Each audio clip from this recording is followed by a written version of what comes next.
Yippee-Ki-Yay, mother... Welcome to the party, pal! Welcome to another edition of Yippee-Ki-Yay Mother Podcast. I'm Ralph Quartucci. I'm Sean Paul Murphy. I'm Michelle Wojo Wojciechowski, and here's my sidekick and partner in crime, Brad Barowie. And I'm John Quartucci. And I'm Drew Gould. Drew is our newest member. Welcome, Drew. Thank you. Hey, Drew. And since Drew is a new member, he gets to bring the movie today. But before we talk about that movie, I want to know if you guys all noticed that all the podcasts are up. So I am done. The archive has been finished. Did anyone listen to the old stuff? I did. Well, it's so much easier, Ralph, when you subscribe or get notifications. Thank you, John. I mean, I'm telling you what, and I say it every week, and apparently nobody's listening.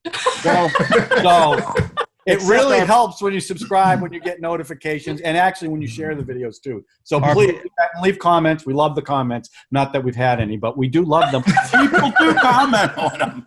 And also, remember, this is a podcast mainly, not a video cast. Except we do it on video, and, that's the way it is. Yeah. And the Patreon people get to listen to the famous counselor edition of our show. Oh, my God. So that's a special. There's a lot of buzz around that one. Don't watch that, people. No, you listen to that one. You will never come back. Only. What the not to watch? Podcast is the only thing you ever need to see of that movie. Exactly. And that's when Wojo was nice, and she got pretty nice.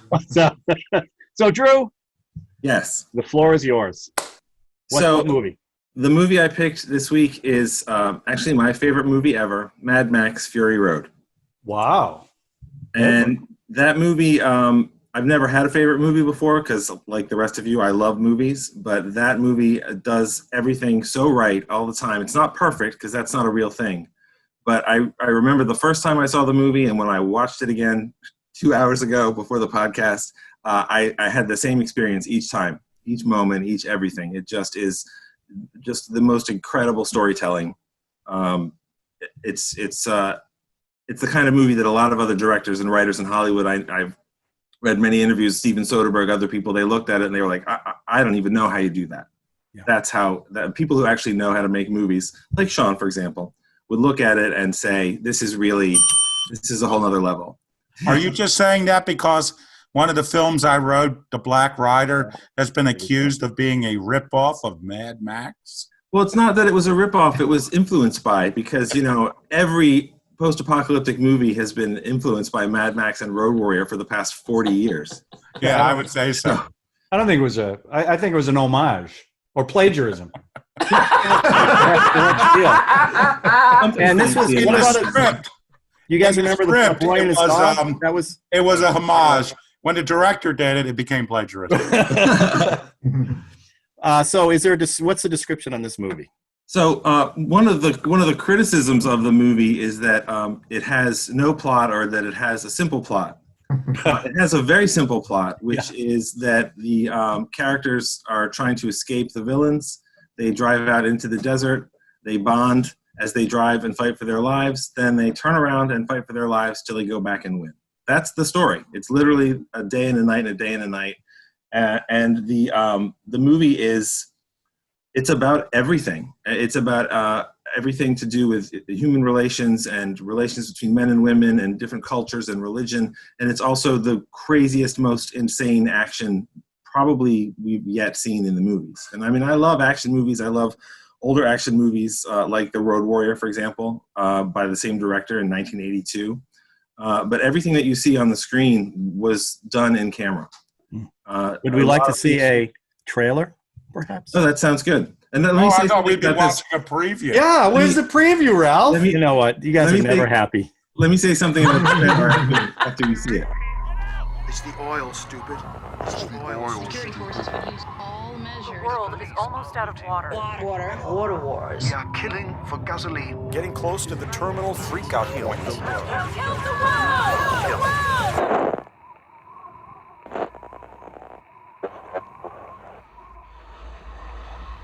My name is Max. My world is fire and blood.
go!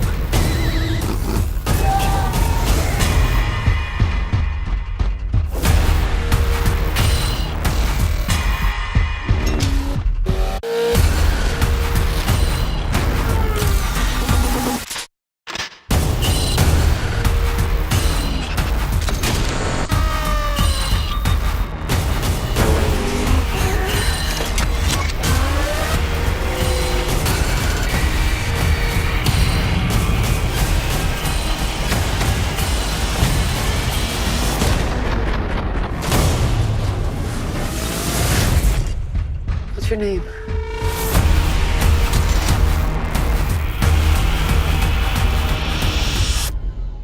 Okay, wow. So the reason I wanted to specifically ask us to show that trailer, this is a movie that took more than 20 years to make. George Miller had ideas for it in the 90s. It kept coming together, falling apart. As you may know, the first three, because it's not a franchise. It's a series of 3 movies, but it doesn't really matter. You don't have to keep track of this character's in this one and that one. Mad Max himself, Max Rockatansky, is a character that floats through other people's lives and gets involved in a specific way and then moves on. So, of course, there's elements of a Western to it as well. But the movie took a really long time to make. In the time that it was supposed to be made, Mel Gibson got older, became really publicly horribly crappy person. Very racist. Yeah, and really just awful racism, religion, untreated substance abuse, spousal abuse, all sorts of awful things. So he was, mental illness too, perhaps, I believe. yeah, I think he wasn't well in many ways. So they ended up replacing him with Tom Hardy, who is like, I don't know if you've seen the original Mad Max or you've seen it originally, but when you first see Mel Gibson step on screen in that movie, you know you're looking at a movie star. And later, in the later movies, he's really very feral. And Tom Hardy is very feral. He doesn't have a lot of dialogue. As much as he talks in the trailer you just watched is almost all of the dialogue that he... I was going to say, that was all he said. Yeah, not very much. But he, the reason I like that trailer so much is because they finally got to make the movie, and there's whole books and articles on the trials and tribulations they went through and the casting and the money, and they spent $150 million on this movie. They shot it in Namibia because Australia, it rained too much to shoot in the locations that they were going to shoot in, like problem after problem after problem. In the meantime, George Miller went on to make the Babe movies. He made Happy Feet. He made Witches of Eastwick. He made all these different movies of different genres. So he kept working and kept doing things and kept coming back to this. But that trailer was shown at Comic-Con. Comic-Con is the kind of thing I normally would have no interest in because it's lots and lots of people and it probably doesn't smell good. But that movie was the first time that anybody had ever seen anything from this movie that we knew was finally getting made. And I remember watching that trailer and it totally blew my mind. It was like, I cannot believe I'm actually going to see this movie. It was sort of like the feeling I had when I grew up watching Star Wars, and then in 1999 they made another Star Wars, except this time it doesn't completely suck. So, I mean this one. Mad Max does, yeah. Okay. So this movie, that trailer made the people that were like myself that loved the movies, and you know, if you made another one, of course we would see it. But the last one came out in 1985, Mad Max Beyond Thunderdome with Tina Turner, which is also a really tragic movie because George Miller's producing partner, Byron Kennedy, they did all their movies together. Byron Kennedy died in a helicopter crash during the middle of that movie, which is why a lot of it feels like it went off the rails because he really became incredibly depressed. They had to bring in another guy to finish it. So even the idea that George Miller would go and return to that, which must be a very painful part of his life. And then at 70, in his 70s, he makes this movie that's definitely the best movie he's ever made, and in my opinion, the best film made yet. That moment where I believed this movie could be as good as it turned out to be, that was when that trailer got dumped on the internet. Wow. Hard to follow that. Anybody? I would say, And we'll see it. Thanks for watching this week. Has it been 9 minutes? It's been 9 minutes. Wait, back up. Did you say best movie ever made or best Mad Max movie ever made? No, I think it's the best movie ever made. And as I said before, I've never had a favorite movie, but I think that doesn't mean that other movies aren't amazing and that I don't love other movies. But in terms of the form, everything that this movie does, it does so right. And it's so spectacular. And it's a story you couldn't tell in any other way than in the movies. And it's told but masterfully on every level. I mean, it was nominated for 8 or 10 Oscars. It won 6 of them. It didn't get nominated for Best Screenplay because it never had a screenplay. It was 3,500 storyboards. I mean, like the whole thing that had happened at all is crazy. And so it's just extraordinary storytelling. And there's just the way that the characters look at each other and the story continues and develops is incredible. So as you can tell, I'm very passionate about the movie, and I think it's wonderful. And it's the kind of movie that, like, I'm not the kind of person, I'm not 17 anymore. I'm not the kind of person where I say, oh, you don't like it, you're not cool. But I want people to see movies like this that I love because I want them to feel the connection and the engagement that I feel for it. So, I have friends that saw it and didn't care for it, and I kind of feel like I'm sorry that you didn't connect to it. But I think it's really a special and resonant and relevant movie even to today. And then he's frankly, like, unfriend. And that's the genesis of the podcast, or video cast, whatever you want to call it now. Sorry, Sean. Was to share movies that we were passionate about to people who may not have seen them or weren't even born before they came out, things like that. So it's good to pass it along. Sean, you were going to say something? I was saying that I didn't see Mad Max, the original one, in the theaters, but when I did see Road Warrior, I was in film school at the time, and that just blew me away when I saw Road Warrior. To me, that was like the ultimate action film, and considering it had like 1/10 of the action that's in this. Yeah. But I mean, I just remember going back to the film lab and telling everyone they had to see this. I saw it at a local sneak, and I had the poster and on one of the posters up or something, but I was absolutely blown away. Did not care for Thunderdome. I know I didn't know that the producer died in a helicopter crash. That could explain why there was just something awful in that film that I've seen Road Warrior many times, and but Thunderdome, one and done on that one. Maybe I wanted to see it again last night after watching this film, I think, again. So, but this film, I saw it at the drive-in, which sounds fun. But, oftentimes there's distractions at drive-ins. But, I really enjoyed it. Oh, yeah. Excuse me? Here we go. No, I don't mean that. I mean what? Food? Yeah, food. That's what I meant. Okay, good. Wieners. But, my wife and I, we go to the drive-in alone. We don't ever bring anyone else with us because something may happen. So we got to be careful. So we got to take precautions. Wow. But I saw it there, and Can anybody else start to talk? Well, sorry, I thought I was talking. We're not doing our round robin again. Okay. No, but this was really amazing when I first saw it. I was really blown away by it, and I will admit, watching it a second time, I lost some of the key elements of the plot, because I guess I was so caught up in the action that I missed some of the nuance, which I picked up in subsequent viewings. But this time, I hate to say, I was mainly watching it mechanically, in the sense of watching how they got the shots. I know most of it was real. I know most of the CGI was for backgrounds. Mm-hmm. And skies and things like that. So, and her arm. I was trying to figure out. Yeah. How they were and I was not. No, they cut off her arm, and then they kept it in a cooler for a while. Attached it at the end of the movie. She's method, absolutely. She is method. Remember when she won her Oscar for? That's true. She had to kill all those people just to get in that role. Mess up her teeth. Right. And of course, to me, my favorite role of hers was in Devil's Advocate. Yeah. Never saw that. Oh, that's fun. I'll have to bring that one in then. That's a good one. Oh, no. That's a good Is that going to be pulpy- one I'm going to hate? Yes. It's hard Yes, to you say. will. If you like Al Pacino when he goes up to 110, you may hate this. Yeah, he definitely You may goes. like it. If not, and Charlize is nude quite a bit in the film too. Yeah.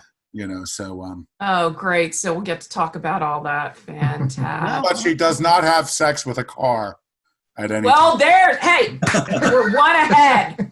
She was just, this movie's a car movie. And I was going to say, so appropriate for this one. Yeah. And I'm going to, I love Tom Hardy. So I couldn't wait to see what this was going to be. Not a sequel, but another Mad Max movie with Tom Hardy.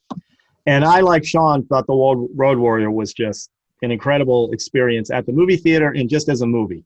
And I thought, you know, all the Mel Gibson stuff aside, I just thought that movie was just fantastic. And the action in that movie, I mean, that was all practical as well. And the stuff that he was doing in the first one, Mad Max and Road Warrior and even Thunderdome, you know, he stages all that stuff.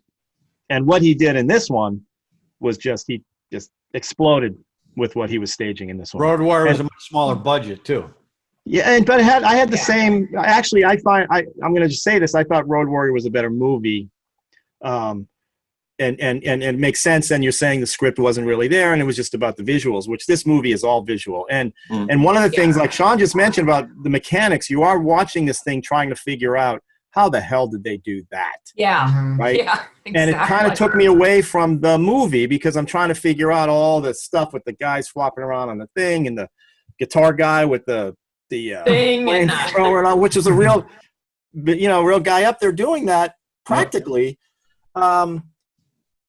So I couldn't get the World War out of my head, and frankly, a little disappointed with the minimum amount of time that Tom Hardy was able to be Tom Hardy. Now, he was great in the scenes when they happened. The scenes where he first comes up on those ladies when he's taking the face mask off in the car, when he first meets the ladies. That the whole plot of this movie is about the ladies in the truck. When he's on screen, and I'm not taking any away from Charlize Theron's performance. She was great as that character as well. I just wanted to see more Tom Hardy, and slightly disappointed that it wasn't as much in this film. But yes, I saw it at the movie theater, and it blows you away in the movie theater. Again, trying to figure out how they do it kind of takes you a little bit out of it, slightly. And now when you watch it at home, you can kind of throw that away and watch the movie for what it is, and it's still a brilliant film. I hope I'm not sounding negative about it, but you know, I grew up watching Road Warrior, Mad Max, all that stuff, and had a big place in my heart for that, and wanted this one to be a little closer to that. And you know, again, not taking away from what it is, it's brilliant, but that's just how I felt about it. And I watched the Chrome version, which is amazing if you want to watch something, because that movie, the shadows, the way he shot that movie works so well in black and white. It's insane. But did you read the research on this, that he wanted vibrant colors to be different than most post-apocalyptic movies? Yes. And he was very specific about it. So I don't even know why they'd make a black and white version, because his point was even the sky. You know, they filmed everything during the day, and you know, shot day for night, and he really played with the colors of the sky. So why would they even do black and white? I don't even get that. Because the way it's shot, if you look at that the trailer that we just saw, that first scene where we see Max and that thing he eats, he ends up eating that little thing, the lizard across. The lizard, that was great. two-headed lizard. It's just the shadows in that. That's why they also made the Indiana Jones black and white, because they shot it. The way they shot it was perfect for black and white, with the shadows and things that they. Was that Chrome version a sanctioned version from him? Yes. It only exists because he wanted to do it that way. Really? He wasn't going to convince Warner Brothers to put that in the theater that way. He never done that, but he wanted to make sure that version existed, and they've done that with other movies recently, like Logan, the last Wolverine movie with Hugh Jackman, put out a version like that.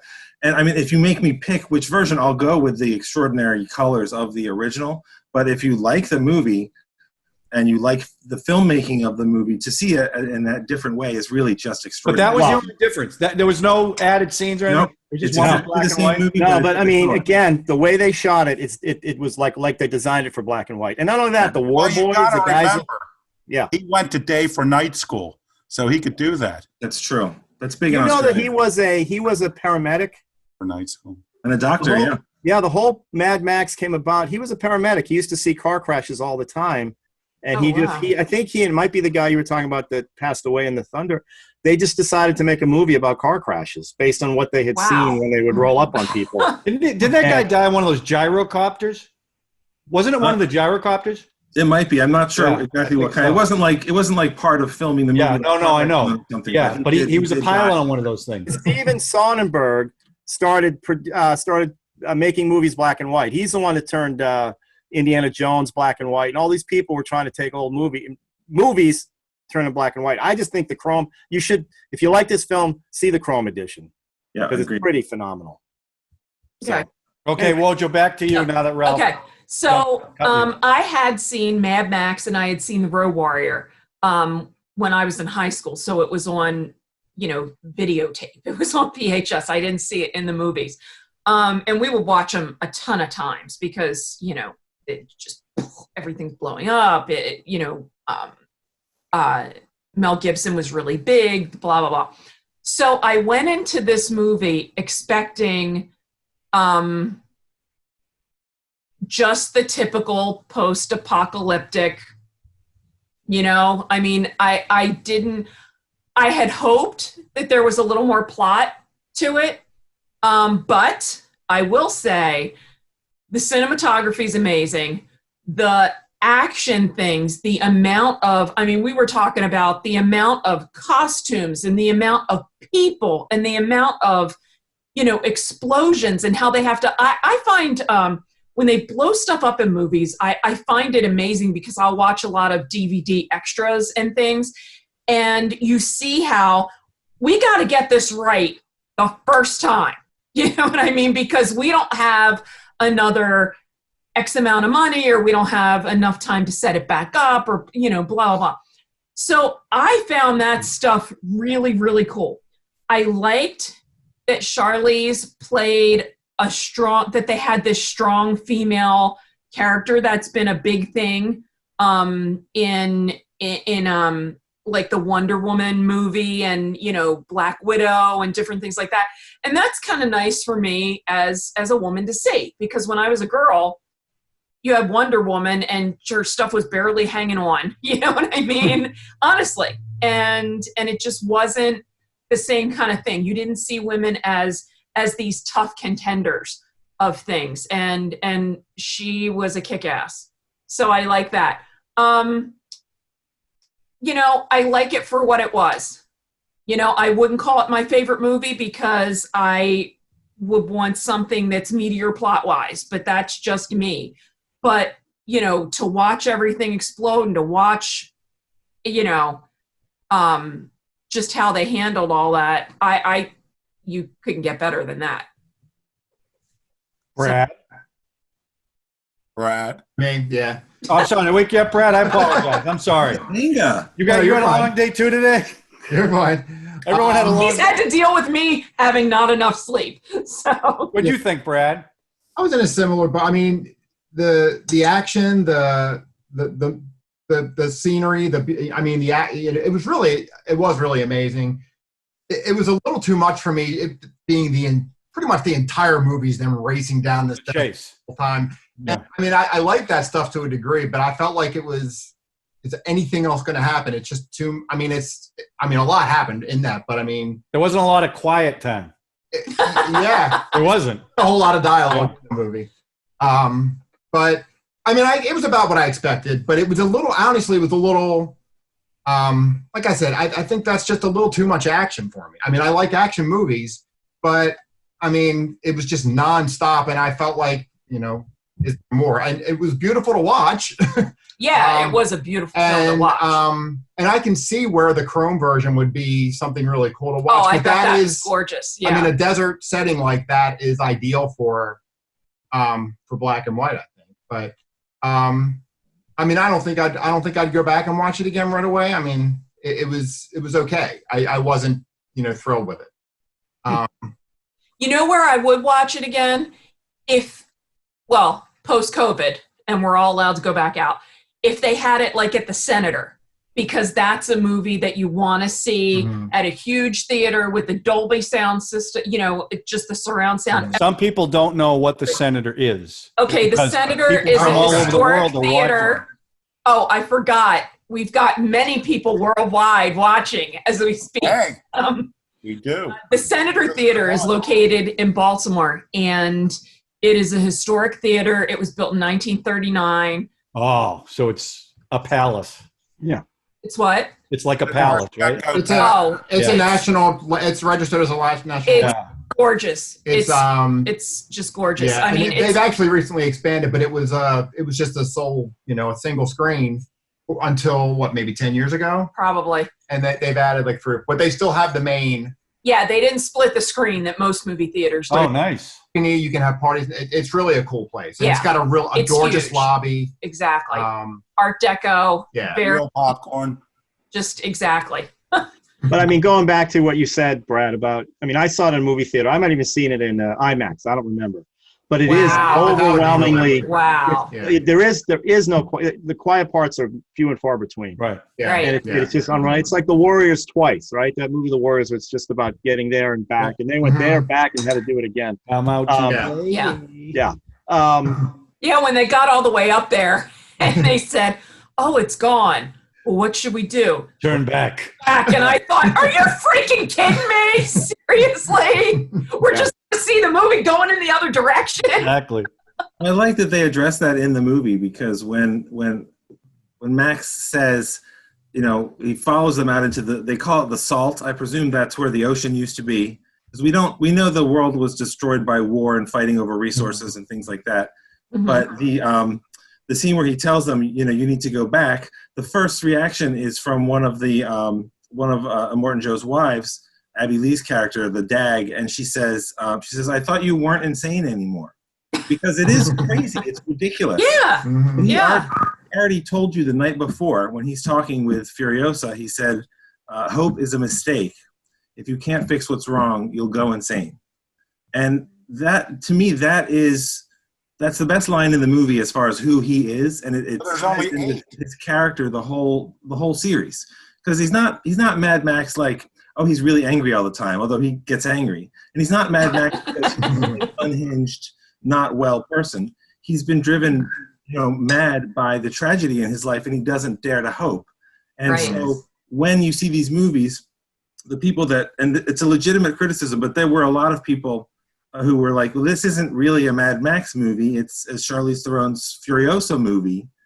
But that's a Mad Max movie. Mad Max is drawn into the conflict between the guys in all the S&M gear and the people at the refinery, literally the black team and the white team and the Road Warrior. He's drawn into the conflicts in Bartertown and Thunderdome. And he ends up that he's a good man and he can't help but help. But there's never any scene where he says, I'm going to do the right thing. That's why, like you said, the movie has all this action. The decision to tell the story through the action was what was one of the most powerful things to me. I mean, the way that he builds a relationship with Furiosa, literally just with a couple of lines and looking at each other, and he won't tell her name, and she says, when, you know, we're gonna spring this trap to escape, and he won't tell her his name, so she's gonna yell "fool" as the code word, and then in that chase, which is when the motorbikes go after the war rig, which of course is all real guys on motorbikes, world champion stunt guys going and doing all these ridiculous, crazy stunts. I mean, that's crazy. Yeah, it's you nuts. know, But there's- somebody told me about that before we watched the movie, that there was so little CGI. Oh yeah, it's amazing. And you But think, oh my God, how wasn't everyone dying everywhere? You know? But the scene where Furiosa crawls back up into the cab, and they look at each other, and they haven't looked at each other that way. They looked at each other other times in the movie. They looked at each other when she was driving and he was strapped to the front of the car. They looked at each other in anger, but you can tell they look at each other and they go, well, we're doing this together. And that whole scene, the way that they cooperate, and there's no dialogue where they sit down and they say, I think, you know, you're doing the right thing by trying to help these women, and, you know, I used to be a cop and I'm going to help you. Like, no, it's all in the action. I saw it 4 times in the theater, and it just totally blew me away. And it's like that kind of storytelling. I think, like, if you didn't like it, that's fine. But if you liked it, it's like movies are like people. You know, you don't get all the best stuff the first time that you meet them. And Jeez, Drew, you're way too deep for this, man. I'm telling you. It just gives and gives and gives. And you were talking about costumes and makeup and all those things, and it won Oscars for a lot of that stuff. I mean, you talk about building a world in a movie. I mean, every time you watch the movie, you'll see some other design of a steering wheel, of a vehicle, and they built all that stuff to make the movie. But they did that in the trilogy, too. They did that in the original trilogy. So. Oh, yeah. Yeah. But the scale and the fact that it feels like a later world. You know, you go from where does, because there's so many we have death cults, we have all this. It's really it's they're going to make more, but it's the kind of movie where if they never got, they're going to do a prequel with Furiosa. Yeah, and Tom Hardy after because we talked about this before we started recording, but Tom Hardy and Charlize Theron did not like George Miller because they didn't understand what he was doing till the film came out, and then they saw it, and then Tom Hardy signed on for 3 more. Yep. Oh. Yeah. So, and she's not going to be in the sequels because, to Drew's point, it's him. It's like the Incredible Hulk, the TV series. A different group of people every time, right? Now, I want to talk about. Yeah. Because I'm a big Road Warrior fan. Okay, I love the Road Warrior, and I had never seen this movie. Oh wow! I saw a couple scenes from it, but I never saw it. And as I'm watching it, because I love the Road Warrior. Okay, let me just say that up front. And I don't think this was as good as the Road Warrior. But as I'm watching it, the way it started, like that beautiful interceptor of him that has lasted 3 movies, gets destroyed in the first 4 minutes of the movie. So I'm like, what the hell is this? What's going on? He gets captured right away. And then none of that really gets explained. Then you see her, and she's going off east, and then they're in the chase. So, Ralph, you don't like backstory. I like a little backstory, and there was none. Well, we got it. Oh, no, we got it because you find out that she's rescuing those 4 women. Well, yeah, but you figured that out, but it went right into it. Well, that's backstory that's said with action. I didn't need them, like Drew was saying, I don't need someone to sit down. Well, he's upside down feeding blood to all these guys. Yeah, he's a donor. Why was he doing that?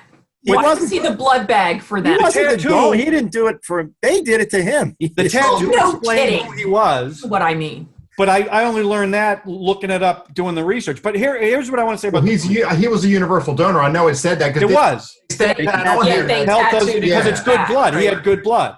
Yeah. But as I'm watching it, it still needs to be the type. All I kept thinking was, if you're a fan of film and you're a fan of filmmaking, it's an incredible film to watch because you know everything's done practically. So, like everyone's already said, I just kept watching, going, how do they do that? How do they do that? And how are they filmed? Right. And as I'm watching it, they keep up and up and up in what they're doing till the conclusion, which was, when they flipped the tank over, which was done in 1 take. Yep. Wow. So that's what so it's not like, and it's not that I didn't like it, but I wasn't paying attention to the plot as much as I was paying attention to everything that was happening and how cool it was and how they could have possibly done it. So as a fan of film and filmmaking, I really liked it because of that. But I compared it to Road Warrior, which probably isn't fair. But I liked Road Warrior better. I thought the story was a little bit better than the story here. But I did like it. I mean, it's not that I didn't. And I actually had my wife watch it, and she loved it. And I said, well, what did you like about it? She goes, I just like movies set in post-apocalyptic times. That's what Because they remind her of her marriage. That's interesting. Yeah, interesting. Which is kind of interesting, right? I said, well, that's very interesting. And now my other complaint is, and I love Tom Hardy. Well, every time he talks and then he always sounds, I know in movies they loop dialogue, right? Right. They have to. His dialogue always sounds like it's looped. It never sounds like it's coming from... Well, in every movie he's in, practically, he's wearing a mask. But he wasn't wearing a mask for half the movie, and he still sounded that way. Well, there's more to it. But he wasn't talking then. Well, what few lines he had. I don't know if you know, this is a little tidbit about Tom Hardy. This is a thing that I think has made him sound kind of silly in some of his movies, and I do love him. He, as an actor, has said he never wants to do the same voice again in another movie.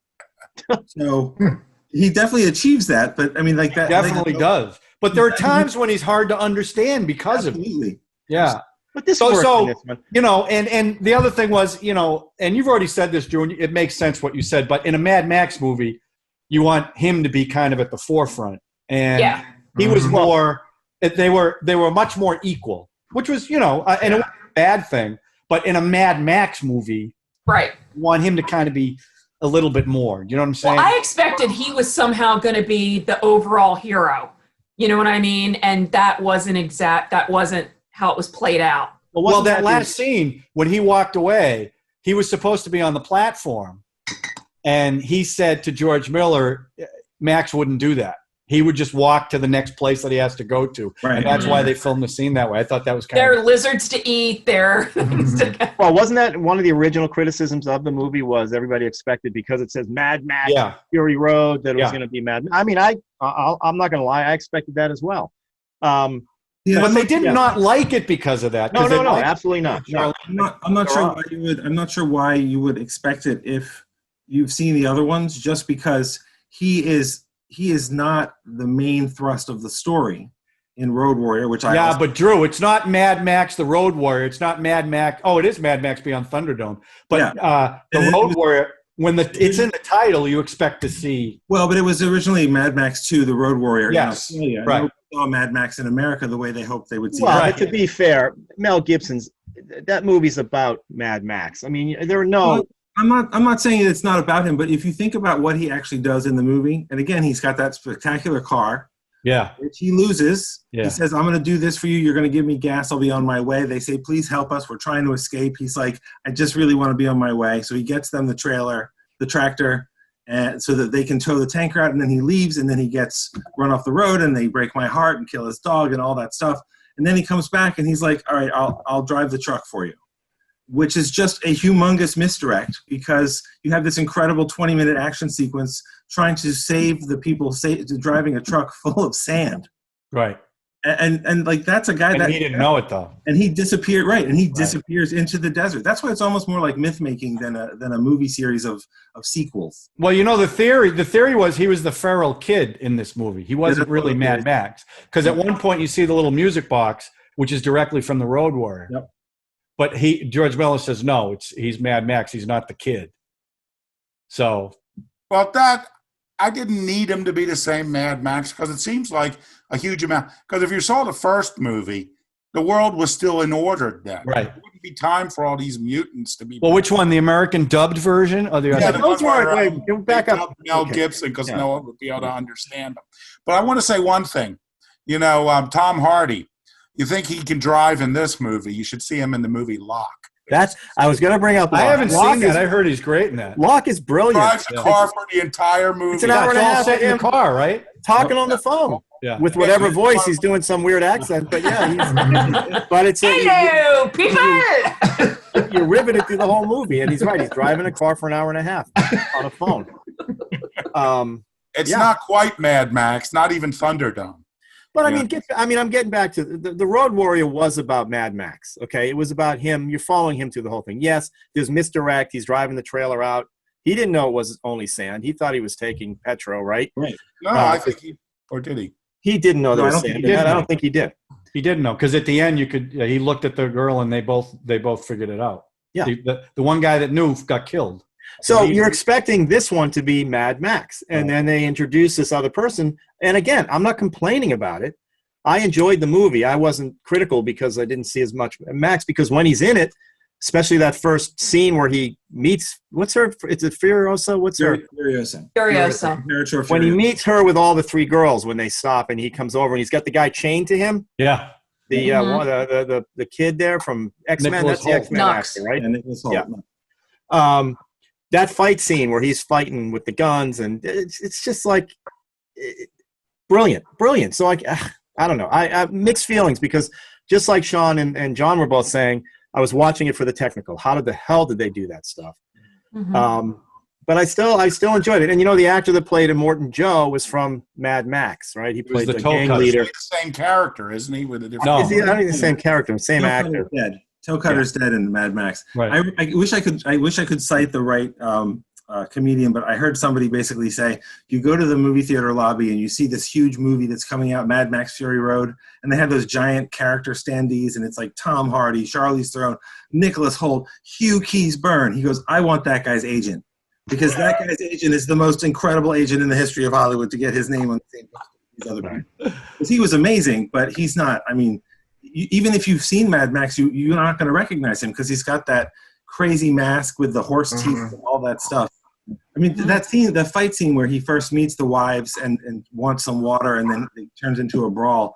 That was one of the scenes that it really showed me how different the world was, because in the other movies, there's never enough. Like, you've got that double-barreled shotgun, and he's putting the feral kid on the hood, of the truck in Road Warrior because that's the last shell. Right. In this movie, they've got all the bullets, all the guns, everything they could want. There's even all the water and all the food, but that's what's being controlled. Right. And the last thing that there isn't enough of is human bodies. And he wants to have babies, which his compatriots don't really think matters. But it's just the whole thing steps up another level to what the evil that's being done. And so that's why I feel it's so relevant. I mean, I couldn't watch that movie again without thinking of Me Too and all these people that were able to say, no, this isn't right how I was treated. I mean, these women were literally, I presume, living a life of rape and horror. And they were able to escape because Furiosa, who I presume had a similar life, we don't get her backstory really at all, other than she was kidnapped from the Paradise Green place and she was gone for 7,000 days. And then she went back and it was gone. How many years is that? Did you guys read that one of the wives was Elvis Presley's granddaughter? Yeah, the redhead. The redhead. Yep. Really? Yeah. Yep. Actually, knowing that now, she kind of has that look too of the daughter. I'll have to go back and look. Yeah. And Zoe Kravitz is Lenny. Yeah. I knew her. So, Oh, that was Zoe Kravitz? Yeah. Zoe Kravitz was the one with the really short hair. Yeah. They all have names. Loading up the guns all the time. Well, the movie is full of these, like all the other ones, these crazy names. I mean, the main wife that's pregnant her name is Splendid Angharad. And, Immortan Joe and all, just the world is it's completely insane. And you don't expect people. I mean, he killed off some people I didn't expect they were going to get killed, frankly. Well, you knew the pregnant one was going to get killed. They set that up. Well, they set that up. But bam. Yeah. I don't know why everybody. I don't know how under the wheels. I honestly, I don't know how you're saying that there was not saying this, but there was a lot of plot in this movie. It just wasn't, definitely. I mean, yes, it's a chase scene for 2 hours, but there's all kinds of stuff sprinkled throughout. And no screenplay, right? Well, that character Nux definitely had a character arc. That really did, and that was a great performance. Yeah, That's and he went to Valhalla at the end of this film. I mean, it's so easy, you put pregnant women in, and you're automatically sympathetic. But this guy Nux really goes on a journey on this film, shiny and chrome. Yeah, the most traditional sort of character arc, like you said, in a movie is definitely him. I mean, but he's for being a violent killer, he's also kind of an innocent too. Well, that's the whole thing. Killer, yeah. He's a committed child. He thinks he's going to heaven when he's sprayed. Poor boy. Is that what they're called? Poor boys? War boys. War boys. War boys. Oh, war boys. War boys. The war boys. Weren't they all Immortan Joe's kids? All those war boys? No, they're all those people that he won't share the water with. Remember at the beginning of the movie, he says he turns on the water for a moment, and everybody runs out of their squalor with their bedpans and whatever. They're trying to grab the water. And he says, "Don't become addicted to it, or you'll resent its absence." Those war boys, I believe the way you're supposed to read it is that those people that live out there that are under his thumb, they give him their children. They give him their sons. That they'll get something in return that'll make their lives worth something to him because he's stolen everything. So he's basically got an army of stolen, deceived, diseased children that will. Yeah, they're all covered with tumors, right? Yeah. Oh, I thought they were all his, including the little guy in the telescope, and because everybody's calling him Dad. Well, I guess that's all part of the cult situation. Well, the two that are his children are Rictus Erectus, who's the huge guy who rips off the vision at the end. And then Corpus Colossus is the little guy with the very serious deformity. That actor actually just died. He did? Oh, wow. I saw him on Facebook a couple of times. He was a very sweet guy. He had a nice dog. And that was a movie where he represented, Immortan Joe had an imperfect child that was physically, born terribly deformed, but was brilliant. And then Rictus Erectus is played by a professional wrestler, MMA fighter in perfect form, but he's clearly like a kid. Right. I had a brother. It's perfect. I had a brother. Oh yeah, I had a baby brother. I had a baby brother. And that's why. Go ahead. No, go ahead. One of the issues I had with the movie, it's because of my own curiosity. I wanted to know, okay, why is his big, the big son we were just talking about, the tall MMA, why are they wearing oxygen? Why do they have these tumors? What happened? And I know that you're just supposed to assume all this happened. It's just in my mind, I'm always thinking, well, how did this lead to this? And how did this lead to that? And I don't need all the backstory. You know what I mean? I don't need someone to walk me through it like that. And I think that's why one of the things that intrigued me about this so much is when they get to that group of women who are, from where Charlize Theron was. The green place. Right. And I calculated, and she had been gone between 19 and 20 years, is 7,000 days. So, and the one woman had kept seeds from all the plants and the trees and the this and the that. And then they preserved them, and then they brought it back at the end, the little briefcase not briefcase, but, bag thing. Yeah, the wife took it when she died. Right. And I wanted to see what's going to happen to this, because now they're back to where there's water. Now they're back to where things can grow. So what's going to happen when they open the next movie? It's not going to be that, because they're talking about a prequel with her and a sequel with him. That's not going to have anything to do with that place. Yeah. He wanders the wasteland, and they tell you in the movie that the green place went sour. So you drove through it in the middle of the night when they had this huge blue wasteland with people with that one tree. Right, and one tree. He didn't even know that it was That thing. Yeah. But I think that's and the way I read the movie is that's our fault. We poisoned the earth, and so that's why seeds can't grow. And then where there's water, this citadel with it's so green on the tops of the things and all the plants, and basically Gastown makes gas and Bullet Farm makes bullets, and the Citadel makes produce. So and water. So they all help each other. These three terrible people that run these communities, and it's our fault that it went bad. And they're now at the end of the movie. These women are at the place where they can grow the seeds that have been saved in that satchel for all that time. I kind of don't need more. It's a story I want to know more, but the ending was so perfect. With them coming back and the people who were there had hope, and it was going to be different. And that's all you can really want in a positive way for the end of the world. It's going to be a little better because that guy's gone and the real nice people are back. It was sweet the way they tore him apart and ate him. Well, but that's what he did to them after they ripped his face off. Yeah. That I wanted to back up. I hate to stop a movie when it's moving, but I'm like, oh man, that just happened. Put a remote, but I'm like, no, I'm just going to let it play out. Well, and also when she does that, she says, "Remember me." He growls at her like a lion, and then she throws the chain into the tire. I don't know what she's talking about. Yeah, I would like to, but I mean, there's clearly a horrible history there, and she got her revenge. Well, that's what they're going to show. That's what they're going to do. Right, and I don't know if you guys know this, but they talked about who they're going to cast as Furiosa in the prequel, and it may be Anya Taylor-Joy, who you know from The Witch. Mm-hmm. It's not going to be Charlize Theron. No, it's going to be a younger actress. He said it's not going to be. It's not going to be. I would say it's going to be.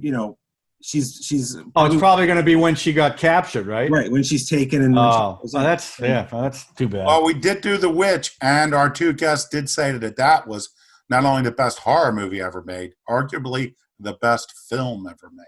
I love that movie. You said that? A lot of podcasts on movies. Somebody else who was drinking Wasn't me, I know that. It was not. No, that's a good movie. You guys didn't like The Witch. Never mind. We're not going to talk about The Witch. I heard they're making a prequel to the Hudsucker Proxy. Until the podcast. As soon as she saw the knife and the baby, she's like, for younger kids. I think that's on it. It did. It was an amazing film, and they did that. The same guy was the guy who did that Lighthouse movie. That never Talking about The Witch. Yeah, wait. Did Lighthouse? I had it upside down. Sorry. For kids. For kids.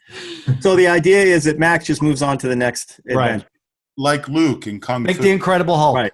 I was going to say, he's like David Banner, right? He's always going on to the next I like the Kung Fu. He went around, traveled the earth. He walked the earth. That's what it is. He's that kind of lone hero. Yeah. Well, it's trouble talking. He doesn't have trouble. He just does different. No, he was right. Incredibly, scarily well. The whole You do. I was going to say that. He does that pretty well. What was the war movie that Christopher Nolan did? You just did it. Inception. No, the war movie, Dunkirk. Dunkirk, and that's him in the mask the whole time as a pilot. That's true. Yeah. That was an incredible movie too. Yeah. So not a good movie, a well-made movie. It was incredible that way. Yeah, it was. Yeah. Okay. Yeah, I think we're ready to rate. Maybe. Okay. I think again we do this too late. I think we all know. Go ahead, Wojo. We'll start with Wojo. Well, I'm torn. I don't want to say Yippee-Ki-Yay because I didn't hate the movie. But if I say Yippee-Ki-Yay, then it puts it up there with everything I love. So I think I'd just say Yippee-Ki-Yay. Yeah, you know what? We got to add Yippee-Ki-Yay. Yippee-Ki-Yay. Yippee-Ki-Yay. Yippee-Ki-Yay. Well, that's one in the middle. Yippee-Ki-Yay. Like it's like a half. It's like okay. Sean. Right in the I get what you're saying. Oh, Brad. I'm sorry, Brad. Yeah, I'm in the same boat. I'm Okay. in Of course you are. Yeah, I guess we. Don't you go against her. She will smack you. Sean. I'm not afraid of her. I'm a Yippee-Ki-Yay. I liked Road Warrior better, but I enjoyed this film when I first saw it. Enjoyed it this time, and I probably going to pick up the DVD and watch it again. To me, it's an amazing achievement of filmmaking, and I was just sitting there watching and wondering how many cameras they had on this because they couldn't do this, in a tremendous amount of times. Yeah. So I was just looking at it, and what I was really noticing was oftentimes something that was going on behind them, they'd got to a shot forward in the train, and you'd see that going on in the back, and I'm like, if that's not rear screen, they really had to time this stuff really out. Mm-hmm. It's an amazing achievement of filmmaking. So yeah, Yippee-Ki-Yay. John. Yeah, I mean, I think I'm right in line with Sean. I think if you like film and you like filmmaking, I have to give it a Yippee-Ki-Yay. I mean, it was amazing to watch, and again, you try to figure out how they're doing everything and how those people did the stunts, and a lot of them did their own stunts too, which is even crazier. Yeah. Mm-hmm. Drew, any? Well, what about you? Oh, I say Yippee-Ki-Yay, of course. Yay. I just came off a 34-hour trip to Chicago that I had to drive a U-Haul towing a car on, and I did not want to look at another movie with cars flying all over the place. I felt like I was getting attacked the whole time I'm on this trip. But I have to say, Yippee-Ki-Yay, really, really take a look at the Chrome version if you can, because it is it's quite beautiful. And yes, I know all the vibrant shots were shot. He didn't want to make it look post-apocalyptic, but boy, the way they shot it, it looks fantastic in black and white. The war boys all have this glow.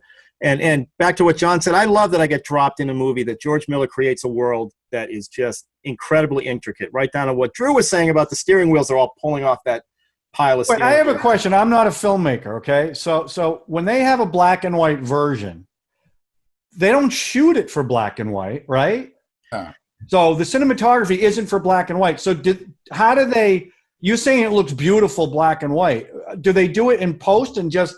I don't understand. No, it's the way things are shot. Like black and white films. If you look at like Nosferatu or those old German impressionists, it's all about shadows and dark, right? Dark and light. Mm-hmm. So you take like Indiana Jones. They did it to Indiana Jones. Sonnenberg took it and he turned it black and white because he said if you watch that movie in color, you can see the way they lit things. It's designed. It looks like it's lit for black and white. You're talking about Raiders of the Lost Ark. I'm sorry. What did I say? Indiana Jones? Said Indiana Jones. Okay, Raiders of the Lost Ark. He's a character in the movie. That's right. I got it. So, so this movie, no, they didn't specifically light it for black and white, but the way they lit it for the look they went for, it looks, when you convert it to black and white, it just looks phenomenal. Okay, so setting is kind of ideal for that because you've got a lot of the texture and the contrast. And it's all contrast. Yeah. But again, the War Boys have a glow. It's just, you should take a look at it. And, of course, he's doing some post work making the Chrome version to enhance whatever he's going for anyway. So I'll have to check it out. Should. And Drew, I guess you're last. For the greatest film ever made. What do you think he's going to say? I think we will. Surprise you. That'll be Yippee-Ki-Yay. Wait. Say Yippee-Ki-Yay, motherfuckers.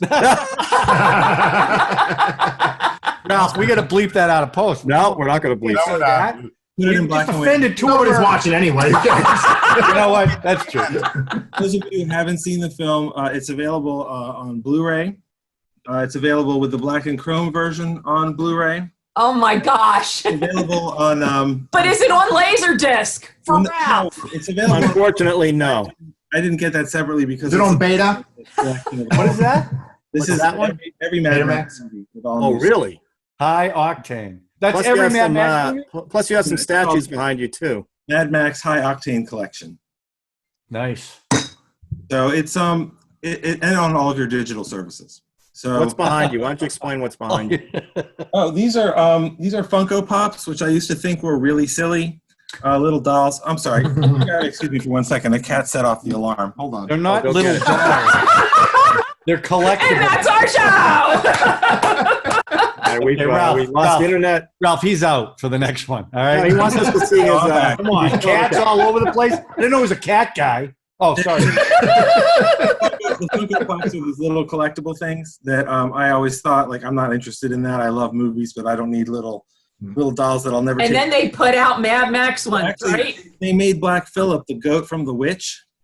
Jeez. So, That's so cuddly. Oh That's my such a God. cuddly little toy.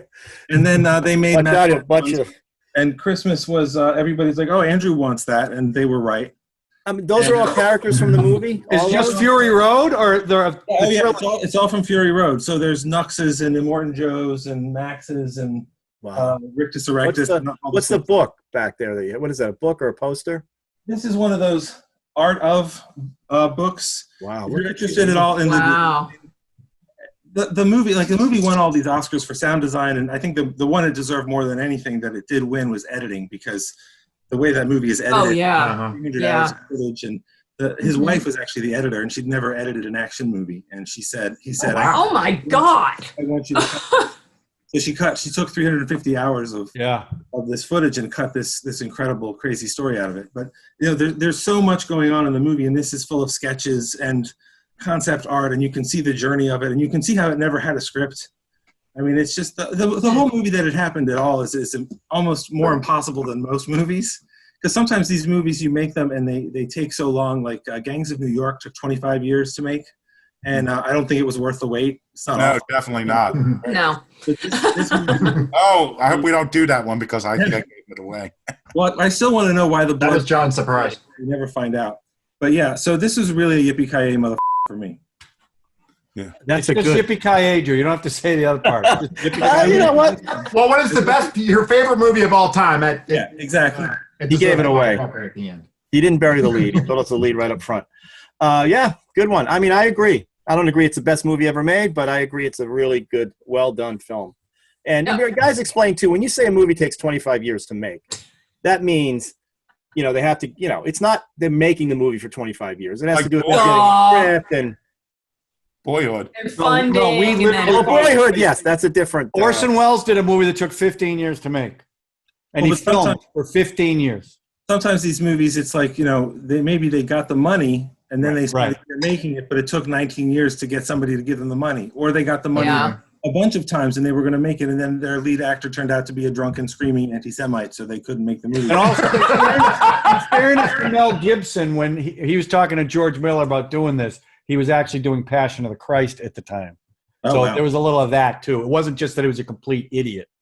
So When are we I gonna want to do- be fair to him. When are we going to do that one? Which one? Passion of the Christ? Well, we're going to wait for the sequel. Oh. So, There, I'm And making a if you'd like to follow us on any social media, you can find us by the handbasket we're in, and you'll figure out exactly where we're headed. Thanks for watching. hey, So, we're going to get our background with subscribe button.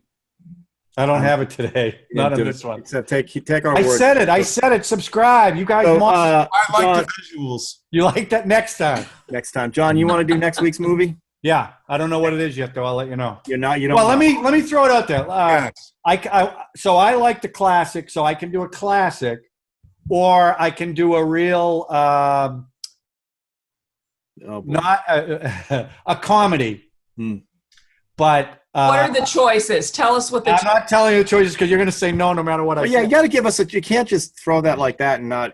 I mean, I know the two. I we think. gotta know at some I'll point let if we're you gonna know watch what the movie is. I'm not even gonna play this game. It's Yankee Doodle Dandy, isn't it? No, I love that movie. My mom used to watch it every 4th of I July. love that movie. So, yeah, you know what? Let's do Yankee Doodle Dandy. Yeah. Oh, Crap. whoa, Joe. Thanks. Whoa, What have you done? It's a Yankee great Doodle movie. Dandy. Jim Jimmy Cagney Cagney. gets You his dirty rat. Oscar.